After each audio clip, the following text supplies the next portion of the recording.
प्यारे दोस्तों, आज के लेक्चर में हम due MSc mathematics entrance exam 19 linear algebra से जितने भी क्वेश्चन पूछे गए हैं सबका एक एक करके सलूशन देखेंगे और साथ में जो रिजल्ट वहां पर यूज होगा वो रिजल्ट भी आपको बतलाएंगे।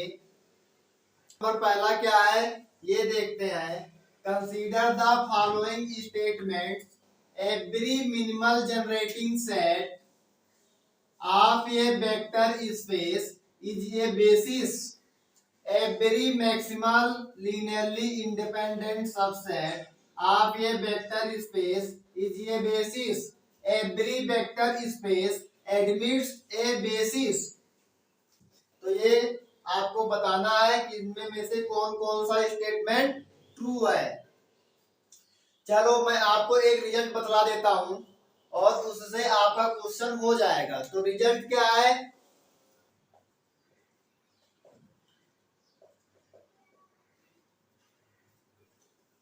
let B over field F is finitely generated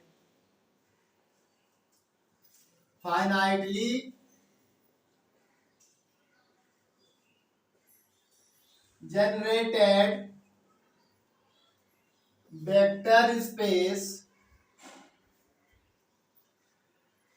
and पहला S space B।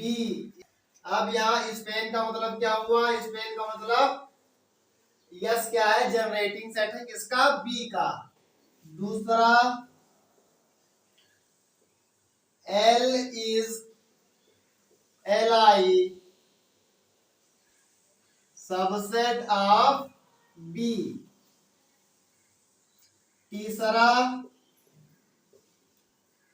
Beta is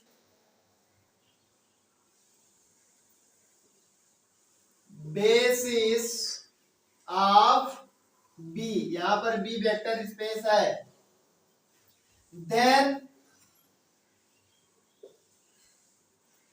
cardinality of beta less or equal to cardinality of S and greater or equal to cardinality of L. मतलब B कोई finitely generated vector space है और आपको दिया गया है S क्या कर रहा है, स्पेन कर रहा है, या एस क्या कर रहा है, जनरेट कर रहा है बी को। एल क्या है, एल सबसेट है आप बी का। बीटा क्या है, बेसिस है किसका, बी का। तो आपके पास रिजल्ट क्या होता है कि जो बेसिस होगा उसकी कार्डिनलिटी स्पेनिंग सेट या जनरेटिंग सेट से लेस आर इक्वल हो सकती है या लीनियरली इंडिपेंडेंट सबसेट से ग्रेटर आर इक्वल हो सकती है। मतलब मैक्सिमल लीनियरली इंडिपेंडेंट सेट क्या हो सकता है, यहाँ पर बेसिस फॉर्म कर सकता है। और यहाँ पर सबसे छोटा स्पेनिंग सेट या जनरेटिंग सेट बेसिस फॉर्म कर सकता है। तो यहाँ पर सबसे बड़ा linearly independent subset basis form कर सकता है और यहाँ सबसे छोटा स्पेनिंग सेट बेसिस फॉर्म कर सकता है। तो अब देखिए, आप अपने स्टेटमेंट को देखिए, every minimal generating set of A vector space is a basis. हाँ बिल्कुल सही है, क्योंकि सबसे छोटा जनरेटिंग सेट क्या होता है, बेसिस होता है। तो ये स्टेटमेंट आपका करेक्ट हो गया। ऐसे सबसे बड़ा लीनियरली इंडिपेंडेंट सबसेट क्या होगा, बेसिस होगा। तो every maximal linearly independent subset of A vector space is a basis. हाँ ये भी सही है। अब देखो, एवरी वेक्टर स्पेस एडमिट्स ए बेसिस।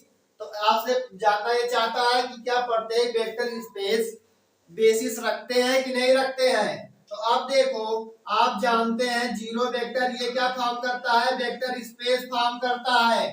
लेकिन अब बेसिस होने के लिए सबसे पहले बेसिस होने के लिए मान लो एस कोई सेट है, आप इसको बेसिस कह रहे हैं, तो इसको सबसे पहले क्या होना चाहिए, एल आई होना चाहिए। और दूसरी बात क्या होनी चाहिए, एल यस स्पेन करे बी को। किसी सेट में ये दोनों कंडीशन अगर होल्ड होता है तो हम कह देते हैं वो सेट बेसिस है किसका, वेक्टर स्पेस का। चलो तो अब देखो ये क्या जीरो वेक्टर, ये एलआई है, नॉट एलआई, मतलब ये लीनियरली इंडिपेंडेंट ही नहीं है, तो आप बेसिस कैसे कह सकते हैं। तो आपका ये स्टेटमेंट क्या हुआ, गलत हुआ। तो आप देखिए फर्स्ट एंड सेकंड करेक्ट है, कौन सा ऑप्शन है यहाँ पर, फर्स्ट सेकंड एंड थर्ड ये गलत, ओनली फर्स्ट एंड सेकंड ये सही है और बाकी सारे गलत हैं। तो ये क्वेश्चन ये है और ये रिजल्ट बहुत इंपॉर्टेंट है, इसको बहुत ध्यान में रखिएगा, इससे क्वेश्चन कहीं ना कहीं मिल ही जाते हैं। क्वेश्चन नंबर सेकंड क्या है, let P to T denote the set of all polynomial over R of degree at most 2 with respect to the inner product P comma Q equals to integration of -1 to 1 PT QT dt. This set of vectors 1 T T square minus 1 by 3 is। अब देखो आपको question में दिया गया है कोई polynomial का set जिसकी मैक्सिमम डिग्री क्या है, 2 है, और इनर प्रोडक्ट किस प्रकार से डिफाइंड है, कोई भी दो एलिमेंट आप यहां से लेते हैं तो उसका इनर प्रोडक्ट इस प्रकार से डिफाइंड है, integration of -1 to 1 pt qt dt। तो अब इस सेट के बारे में हमें बताना है, चलो बताते हैं। तो सबसे पहले क्या है, लीनियरली इंडिपेंडेंट सेट। ये सेट कह रहा है कि नॉट लीनियरली इंडिपेंडेंट सेट। अब सबसे पहले हम जानते हैं लीनियरली इंडिपेंडेंट सेट होता क्या है।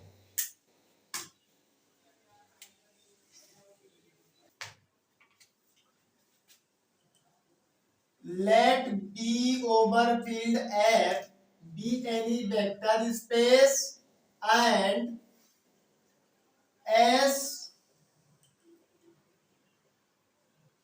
equal to x1 x2 x3 dot dot dot xn be the subset of B is said to be linearly independent if a1 x1 plus a2 x2 plus dot dot dot an xn equals to 0, then a1 equals to a2 equals to a3 equals to dot dot dot an equals to 0, where for all ai belongs to field F and for all xi belongs to set S। मतलब जो यहाँ पर S में vectors दिए गए हैं इनको linearly independent आप कब कहेंगे, जब a1 x1 plus a2 x2 plus dot dot dot an xn equal to 0 हो, तो a1 equal to a2 equal to a3 equal to an equal to 0 होना चाहिए। मतलब सारे स्केलर क्या होने चाहिए, 0 होने चाहिए। अगर कोई भी एक स्केलर नॉन 0 हो गया तो वो सेट एलआई नहीं होगा। तो आपको चेक क्या करना है कि ये सेट एलआई है कि नहीं है। इस सेट को मान लो S, तो अब आपको देखना है S एलआई है कि नहीं। S को एलआई होने के लिए a1 dot 1 plus a2 dot t plus a3 dot t square minus 1 by 3 अगर ये 0 है तो हमको प्रूव क्या करना होगा, फॉर ऑल ai बिलोंग करता है कहां से, F से, ये क्या होना चाहिए, इक्वल टू 0 होना चाहिए। अब देखो क्या a1 a2 a3 सारे स्केलर 0 आ रहे हैं कि नहीं आ रहे हैं। अगर सारे स्केलर 0 आ जाएंगे तो जो सेट S है ये आपका लीनियरली इंडिपेंडेंट सेट हो जाएगा। तो a1 dot one plus A2 dot t plus A3 dot t square minus 1/3 A3 equal to 0। अब यहां देखिए A1 minus 1/3 A3 dot one plus A2 dot t plus A3 dot t square equal to, आप इसको ऐसा लिख सकते हैं, zero को 0.1 plus 0.t plus 0.t square लिख सकते हैं कि नहीं लिख सकते हैं। अब यहाँ पर 1 का कोफिशिएंट क्या है, A1 माइनस 1/3 A3, और यहाँ पर 1 का कोफिशिएंट 0 है। ऐसे यहाँ पर t का कोफिशिएंट A2 है, यहाँ पर t का कोफिशिएंट 0 है, यहाँ पर t स्क्वायर का कोफिशिएंट A3 और यहाँ पर t स्क्वायर का कोफिशिएंट 0। तो कोफिशिएंट आप 1 t एंड t स्क्वायर को कंपेयर करो तो क्या आपको मिलेगा, आपको मिलेगा A1 minus 1/3 A3 equal to 0, दूसरा A2 इक्वल टू 0, तीसरा A3 इक्वल टू 0। अब यहां से A3 की वैल्यू इसमें जब आप पुट करेंगे तो क्या हो जाएगा, A1 इक्वल टू 0। अब देखिए A1 भी 0, A2 भी 0, A3 भी 0, तो LI होने के लिए ये सारे क्या होने चाहिए, A1 A2 A3 0 होने चाहिए, जो कि आ रहा है। तो ये सेट आपका क्या हो जाएगा, ये सेट आपका लीनियरली इंडिपेंडेंट हो जाएगा। तो पहला ऑप्शन क्या हुआ, इनकरेक्ट हुआ, क्योंकि पहले ऑप्शन में कहा गया है नॉट ये लीनियरली इंडिपेंडेंट सेट। अब दूसरा ऑप्शन क्या कह रहा है, ऑर्थोगोनल बेसिस ऑफ P2T। अब आपको चेक करना है कि ये जो लीनियरली इंडिपेंडेंट सेट है S, ये ऑर्थोगोनल बेसिस फॉर्म करेगा P2T का कि नहीं करेगा। तो अब ऑर्थोगोनल बेसिस चेक करने से पहले हम क्या चेक करेंगे, बेसिस फॉर्म कर रहा है कि नहीं कर रहा है, ये हम देखेंगे। तो आपके पास एक रिजल्ट होता है, शायद आप लोगों ने पढ़ा होगा, रिजल्ट क्या होता है, B over field B any vector space and S has n vectors is Li subset of B and dimension of B equals to n, then set S forms basis of B।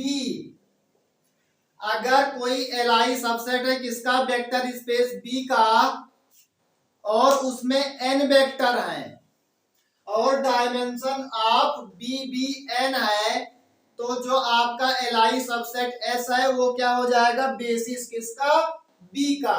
अब इस result से आप देखिए जो आपका Li set है S 1t t square minus 1/3, ये क्या हो जाएगा, ये बेसिस हो जाएगा किसका, ये बेसिस हो जाएगा P2T का, P2T का, क्योंकि ये S क्या है, Li सबसेट है किसका, P2T का, तो ये बेसिस हो गया। तो अब इसमें देखिए जो फोर्थ ऑप्शन है ये कह रहा है not a basis of P2T, तो ये तो इनकरेक्ट हो गया। अब आपको चेक करना है कि ये ऑर्थोगोनल है कि नहीं है, क्योंकि थर्ड ऑप्शन में बेसिस तो कहा गया है और ये कहा गया है कि ये ऑर्थोगोनल नहीं है। तो ऑर्थोगोनल के लिए मैं आपको बता देता हूं, कोई सेट S है जिसमें x1 x2, यहाँ पर 3 वेक्टर्स हैं, तो मैं 3 वेक्टर ही लेके आपको ऑर्थोगोनल समझाने की कोशिश करता हूं।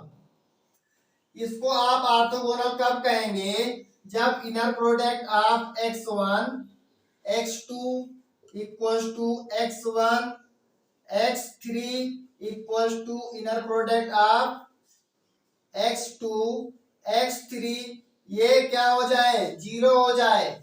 अगर कोई सेट ऑफ वेक्टर ये कंडीशन फुलफिल करता है तो वो सेट क्या हो जाएगा, ऑर्थोगोनल हो जाएगा।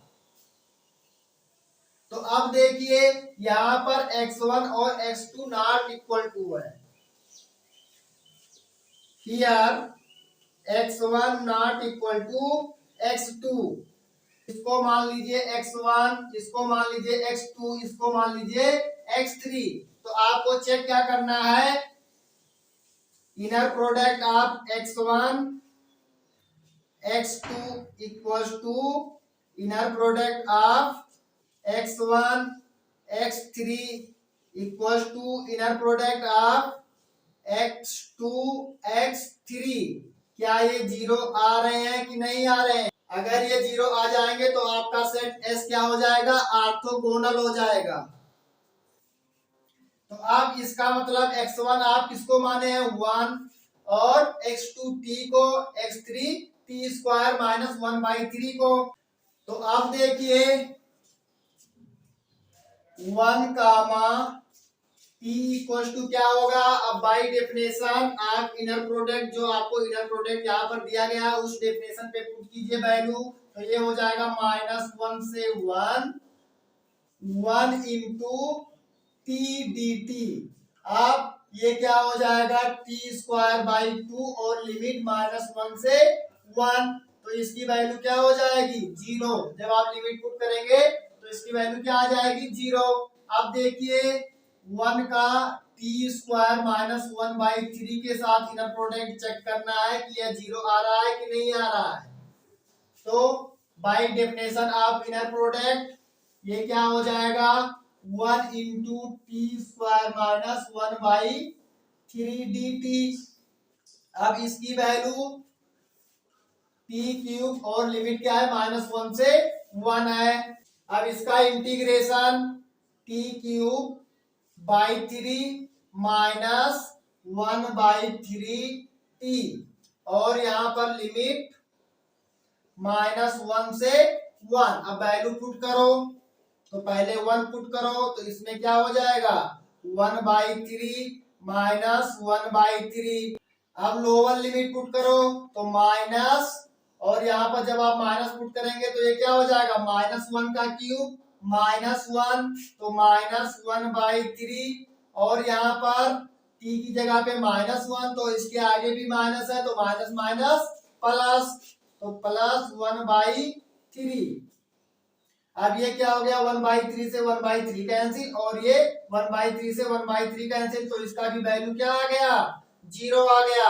अब आपको चेक क्या करना है, inner product of x2 comma x3। अब x2 किसको माने हैं, t को, और x3 किसको मान के आप चल रहे हैं, t स्क्वायर माइनस 1/3 को।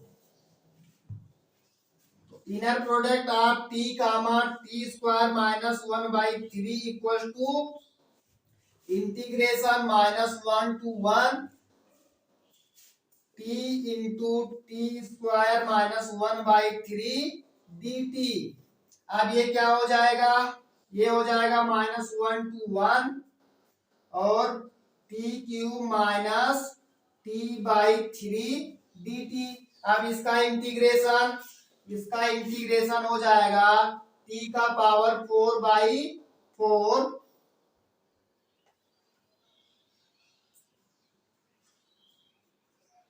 माइनस टी स्क्वायर बाई 6, और लिमिट क्या है, लिमिट -1 to 1 है। तो अब अपर लिमिट पुट कीजिए तो ये क्या हो जाएगा, जब आप t की जगह पे 1 पुट करेंगे तो ये हो जाएगा 1/4 माइनस 1/6।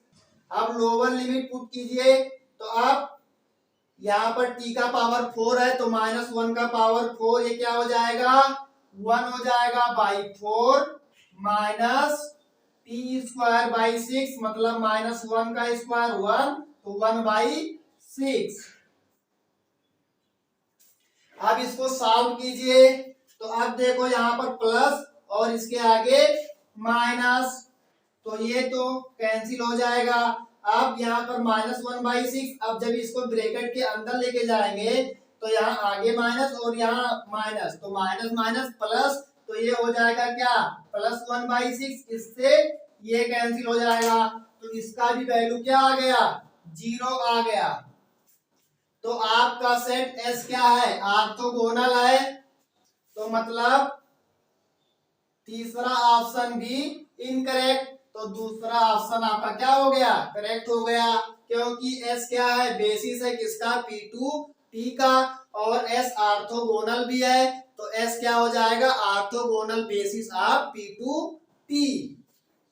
तो आपका सेकंड ऑप्शन करेक्ट हुआ और बाकी सारे इनकरेक्ट हुए। समझ में आया कि नहीं आया? अगर समझ में आपको नहीं आया है तो आप कमेंट करके मुझे बता सकते हैं, और अगर समझ में आ रहा है तो लाइक कीजिए, शेयर कीजिए और सब्सक्राइब कीजिए। क्वेश्चन नंबर 3 देखिए, let S T be a linear transformation from Rn to Rn such that S composition T equals to identity, then S is 1 1 but T is onto, T is 1 1 but S is on not, both S and T are 1 1, neither S nor T is 1 1। अब आपको given क्या है, S and T linear transformation है, कहां से कहां तक, Rn से Rn में। चलो, और एस कंपोजिशन टी क्या गिवन है, आइडेंटिटी। तो हमको बताना क्या है कि यस 1 1 है but T is onto, T 1 1 है but S is not onto, both S and T are 1 1, neither S nor T is 1 1। तो अब मैं आपको एक रिजल्ट बता रहा हूं, इस रिजल्ट पे ये क्वेश्चन हो जाएगा। Let V overfilled any vector space and S be the linear transformation from B to B and T be the linear transformation from B to B, and if S composition T is bijective, then T is 1 1 and S is on 2। तो अब देखिए, ये identity function है और आप जानते हैं कि आइडेंटिटी फंक्शन हमेशा बाइजेक्टिव होता है। तो अब इस रिजल्ट से टी क्या हो गया आपका, टी तो 1 1 हो गया, और एस क्या हो गया, एस ऑन 2 हो गया, टी 1 1 और एस ऑन 2। तो अब देखिए एस इज 1 1, ये गलत है, both S and T are 1 1, लेकिन यहाँ पर एस क्या है, ऑन 2 है, तो ये भी गलत है। Neither S nor T is 1 1, लेकिन यहाँ टी 1 1 है, तो ये भी गलत है। तो आपका सेकंड ऑप्शन करेक्ट हुआ, T is 1 1 but S is not. तो टी 1 1 है और एस ऑन 2 है, तो मतलब एस 1 1 नहीं है। अब क्वेश्चन नंबर 4 क्या है, W X Y Z क्या है, सेट है, और W में एलिमेंट कैसे आते हैं, X कामा Y टाइप के, such that X into y equal to 0, और X में कैसे एलिमेंट आते हैं, X comma Y such that Y equal to 3X, और Y में कैसे एलिमेंट आते हैं, X comma Y such that X square minus Y square equal to 0, और Z में कैसे एलिमेंट आते हैं, X comma Y such that X square plus Y square equal to 0। अब आपको बताना क्या है, देन दी सब स्पेस ऑफ R2R, इसमें में से कौन सा सेट सब स्पेस होगा, किसका, R2 का। तो चलो देखते हैं, सबसे पहले सब स्पेस क्या होता है ये जानना बहुत जरूरी है। तो अगर B कोई वेक्टर स्पेस है एंड W सबसेट है किसका, B का, तो W को आप सब स्पेस कब कहेंगे, पहला, अगर जीरो वेक्टर कहाँ बिलोंग कर जाए, W में। दूसरा, W is closed under vector addition, मतलब कोई भी दो एलिमेंट लो for all x y belongs to W such that x plus y भी कहाँ बिलोंग करना चाहिए, W में। और तीसरी प्रॉपर्टी, W इज क्लोज्ड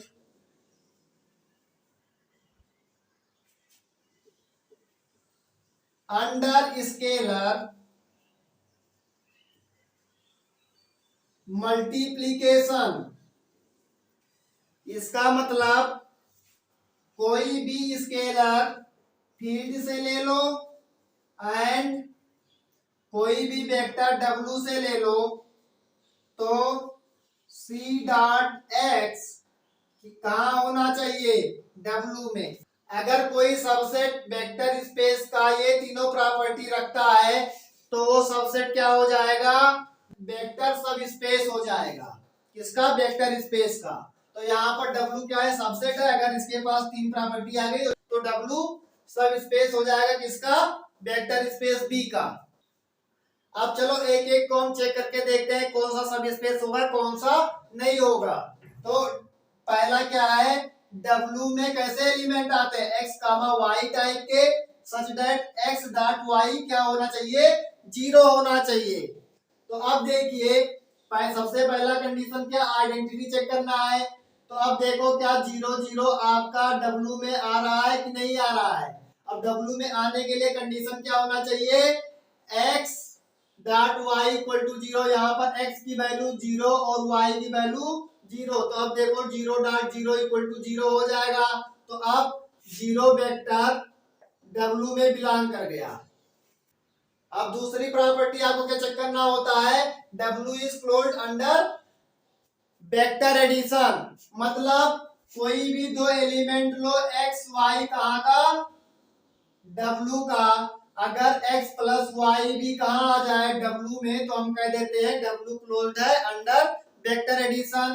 तो आप देखिए 1 0 ये W में आ रहा है कि नहीं आ रहा है, आ रहा है। क्यों, क्योंकि 1 डॉट 0 इक्वल टू 0 हो रहा है। और W में आने के लिए कंडीशन क्या होता है, एक्स वाई इक्वल टू 0।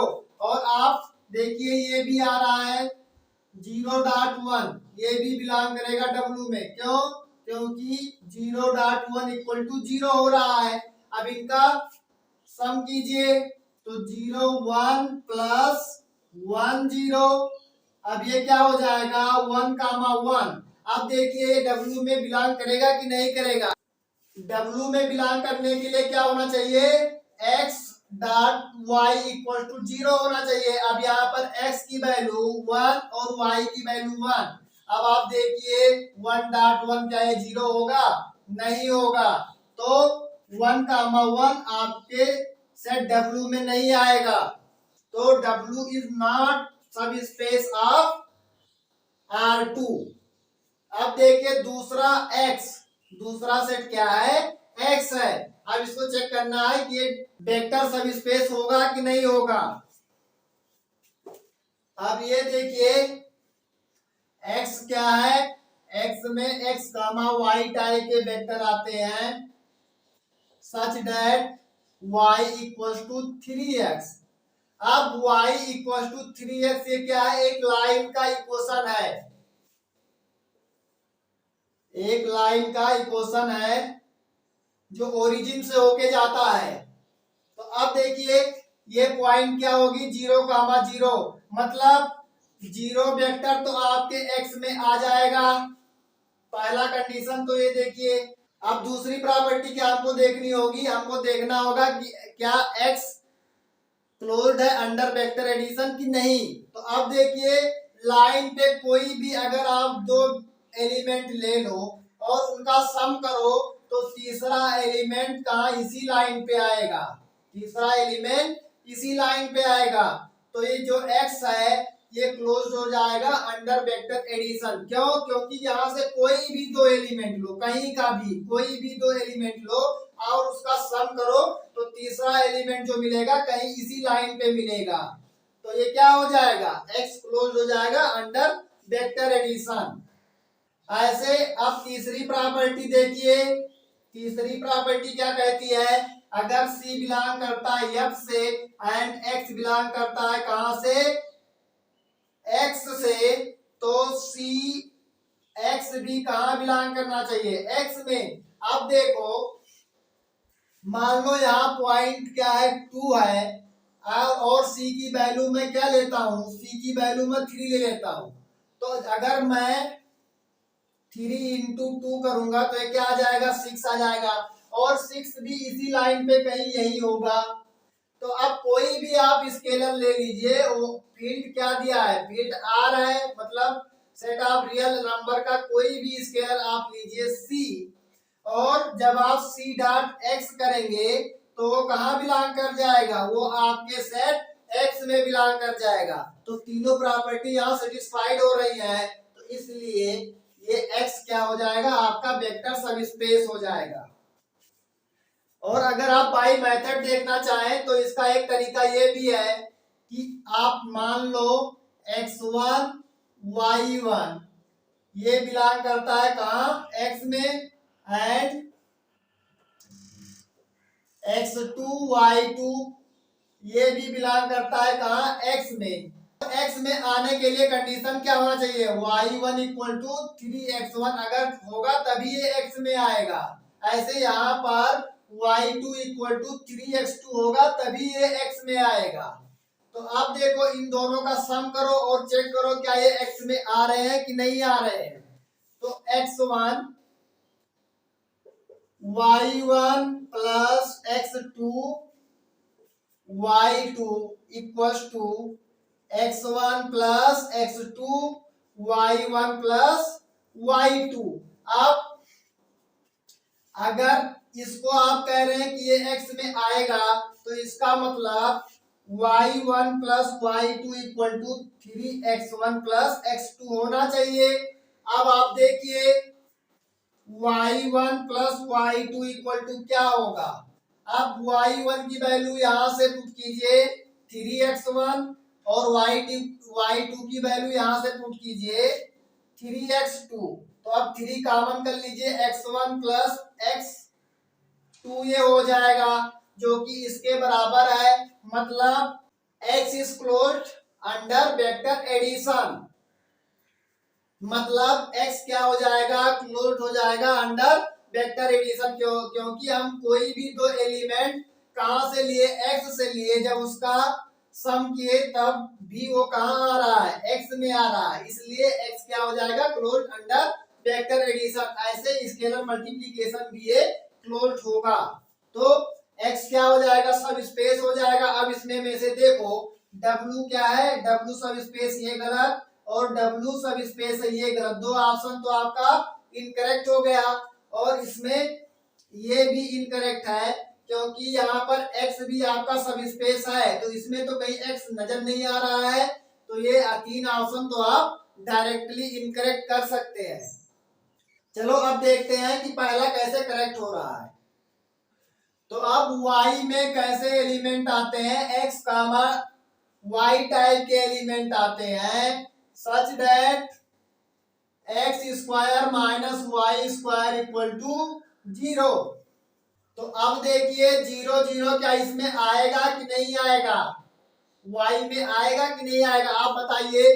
तो y में आने के लिए कंडीशन क्या होता है, x square minus y square equal to अगर 0 हो रहा है तभी y में आएगा। तो यहाँ पर x की वैल्यू 0, y की वैल्यू 0, तो 0 का स्क्वायर माइनस 0 का स्क्वायर इक्वल टू 0 हो गया, तो मतलब 0 वेक्टर तो y में आ गया। अब दूसरी प्रॉपर्टी क्या है, y is closed under vector addition. कोई भी दो एलिमेंट अगर हम y का ले लें और उसका सम करें, अगर उसका रिजल्टेंट सम y में नहीं आ रहा है तो हम कह देंगे y is not closed under vector addition. अब देखिए 2 कामा -2 ये आपके सेट y में आएगा कि नहीं आएगा, आएगा, क्यों, क्योंकि 2 का स्क्वायर माइनस -2 का स्क्वायर ये क्या हो जाएगा, जीरो हो जाएगा। और आपके सेट वाई में आने के लिए x square minus y square क्या होना चाहिए, जीरो होना चाहिए। और दूसरा वेक्टर 3, 3 ये भी आपके सेट वाई में आएगा। क्यों, क्योंकि 3 का स्क्वायर माइनस 3 का स्क्वायर ये भी जीरो हो रहा है। तो ये दोनों वेक्टर आपके सेट में आ रहे हैं। अब आपको देखना क्या है, क्या इनका सम भी आपके सेट वाई में आ रहा है कि नहीं आ रहा है।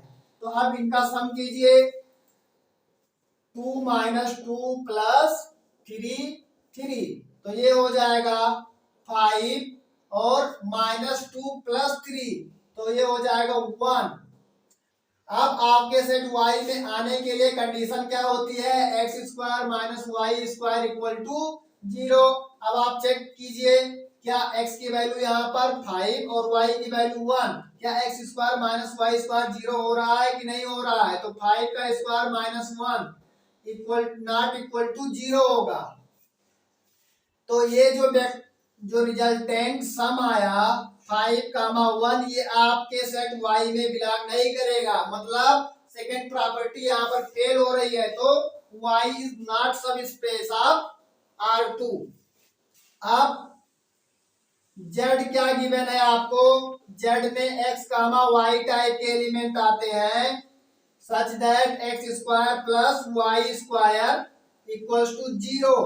अब देखो, कोई भी आप दो रियल नंबर लीजिए, कोई भी आप दो रियल नंबर लीजिए, जैसे -1 ले लीजिए और 2 ले लीजिए, और उनका स्क्वायर करके आप ऐड कीजिए। मतलब 1 का स्क्वायर और प्लस 2 का स्क्वायर, ये 1 प्लस 4 इक्वल टू 5। आप यहाँ पर चाहे माइनस लीजिए चाहे प्लस लीजिए, उसका स्क्वायर हमेशा क्या आएगा, पॉजिटिव आएगा। तो यहाँ पर हम क्या ले लें कि इसका स्क्वायर प्लस इसका स्क्वायर 0 आ जाए। तो केवल एक पॉसिबिलिटी है आपके पास, आप जीरो वेक्टर लीजिए। केवल आपके पास एक पॉसिबिलिटी है, आप क्या ले सकते हैं, जीरो वेक्टर ले सकते हैं। तो 0 का स्क्वायर प्लस 0 का स्क्वायर क्या हो जाएगा, 0 हो जाएगा, जो इस कंडीशन को सेटिस्फाई करता है। और हम ये भी जानते हैं कि जीरो वेक्टर हमेशा क्या होता है, वेक्टर सब स्पेस होता है। तो आपका ऑप्शन फर्स्ट करेक्ट हुआ और बाकी सारे इनकरेक्ट हुए। आपको समझ में आया होगा। अगर कोई डाउट हो रहा है किसी भी क्वेश्चन में तो आप कमेंट में लिख। तो अब देखिए गिवन क्या है, ए कोई 3x3 मैट्रिक्स है and P lambda equals to lambda into lambda minus 1 lambda minus 3 be the characteristic polynomial of A. तो अब आइगन वैल्यूज ऑफ ए क्या हो जाएंगे, रूट ऑफ कैरेक्टरिस्टिक पॉलिनोमियल क्या होता है, आइगन वैल्यूज होता है। तो यहां से इसके root lambda equal to 0, lambda equal to 1, lambda equal to 3। तो eigen values are of A equal to 1, 0, 1, 3। तो अब पहला ऑप्शन है the matrix A is not invertible. अब आप जानते हैं कि इनवर्स तभी एग्जिस्ट करेगा जब मैट्रिक्स ए का डिटरमिनेंट क्या हो, नॉन जीरो हो। लेकिन आप देखिए डिटरमिनेंट क्या होता है, डिटरमिनेंट होता है प्रोडक्ट ऑफ आइगन वैल्यूज। आप इसका जब प्रोडक्ट करेंगे 0 इंटू 1 इंटू 3 तो ये क्या आ जाएगा, 0 आ जाएगा। तो ये क्या होगा, डिटरमिनेंट ऑफ ये होगा। तो क्या ये इनवर्टिबल होगी मैट्रिक्स, इनवर्टिबल नहीं होगी। क्यों, क्योंकि डिटरमिनेंट यहाँ पर 0 आ रहा है। तो दी matrix A is not invertible. तो ये ऑप्शन तो करेक्ट हुआ। There are 3 eigen vectors b1, b2, b3 which form a basis of R3। यहाँ पर तीनों आइगन वैल्यूज क्या है, डिफरेंट है। अगर किसी मैट्रिक्स के आइगन वैल्यूज क्या हो, डिफरेंट हो, तो उसके corresponding linearly independent eigen vector मिलते हैं। तो जो आपको b1, b2, B3। अब मान लो ये 0 के करस्पॉन्डिंग है, ये 1 के करस्पॉन्डिंग आइगन वेक्टर है, ये 3 के करस्पॉन्डिंग आइगन वेक्टर है। ये क्या होगा? लीनियरली इंडिपेंडेंट होगा। तो ये B1 B2 B3 जो वेक्टर है ये क्या है? लीनियरली इंडिपेंडेंट है।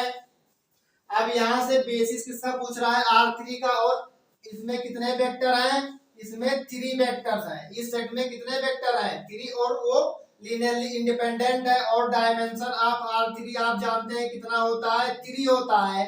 तो मैंने एक रिजल्ट बताया था, अगर वेक्टर स्पेस के डायमेंशन के बराबर लीनियरली इंडिपेंडेंट वेक्टर मिलते हैं तो वो क्या फॉर्म कर देता है? वो बेसिस फॉर्म कर देता है।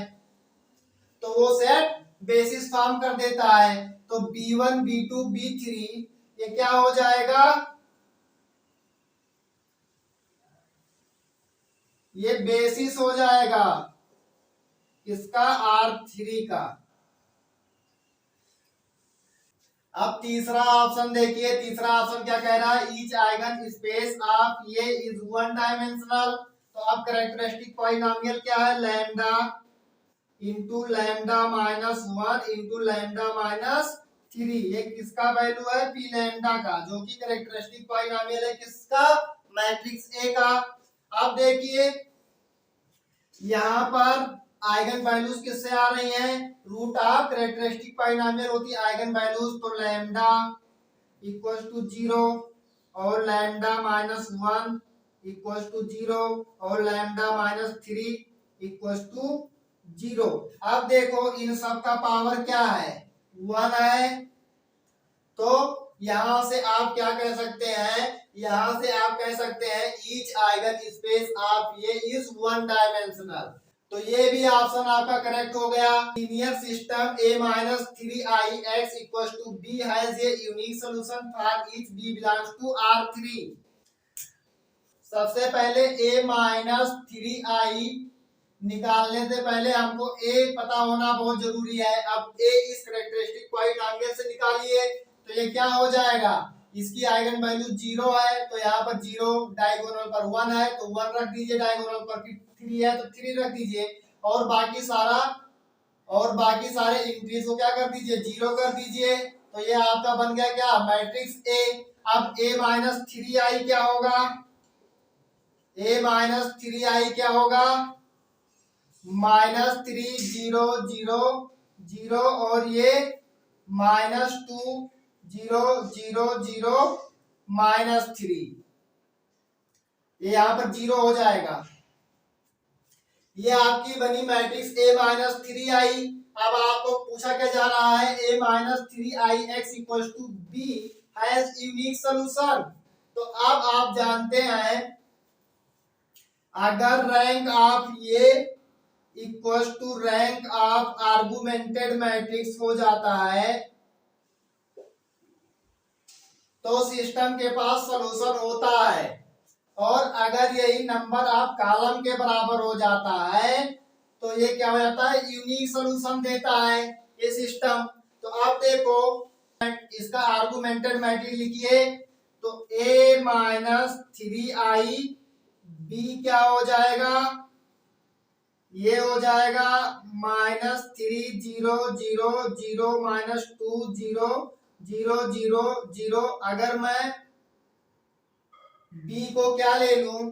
0 0 1 ले लूं, क्योंकि b कहाँ का एलिमेंट है? R3 का। तो R3 में कुछ भी हो सकता है। तो मैं अगर 0 0 1 लेता हूं तो आर्गुमेंटेड मैट्रिक्स का रैंक कितना हो जाएगा? रैंक ऑफ आर्गुमेंटेड मैट्रिक्स ये क्या हो जाएगा? ये हो जाएगा 3। और यहां से आप देखिए rank of a minus 3i कितना आया? 2 आया। तो क्या ये दोनों बराबर है? बराबर नहीं है। तो इसलिए सिस्टम के पास कोई सॉल्यूशन नहीं होगा। तो आप लिख सकते हैं सिस्टम हैज नो सॉल्यूशन।